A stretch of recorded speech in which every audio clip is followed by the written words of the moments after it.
Soaring above the city in a colorful hot air balloon is quite the experience, but for one Colorado Springs pilot, he gets a view from above daily. Yeah, KKTV 11 News reporter Stephanie Ross went on the job with a hot air balloon pilot to see what it took.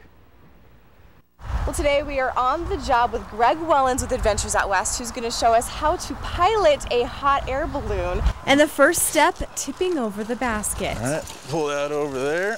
And attaching the envelope or balloon, which I soon found is a lot bigger than it initially looks. And once the fans started filling the envelope with air, you could see how big it gets. If a basketball is 1 cubic foot, you could put 141,000 basketballs inside the balloon envelope. It stands about 100 feet tall, and now that it has started to fill with air, the next step is adding the heat. Boom! It's going to be loud and exciting. Again. A few bursts of fire and we were off the ground. A cowboy balloon just to the west of you. We got 3 balloons coming up this morning. Petrol.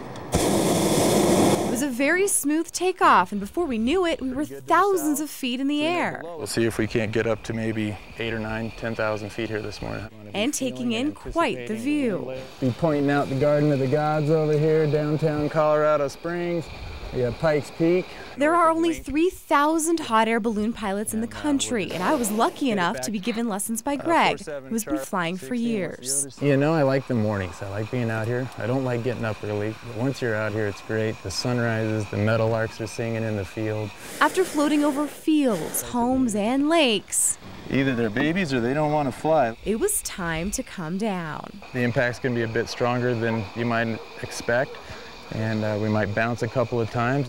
And we did. We landed on our side, but we were all in one piece. What'd you think, huh? That was awesome. Well, you did great. So we got to keep working, though. We're not done yet. He was right. We still had to wrap up that huge envelope and get all of the air out so that it could be packed away. But once the hard work was done, it was time for a toast. Cheers. Cheers. Cheers, Gabe. Thanks for flying with us today. Good time.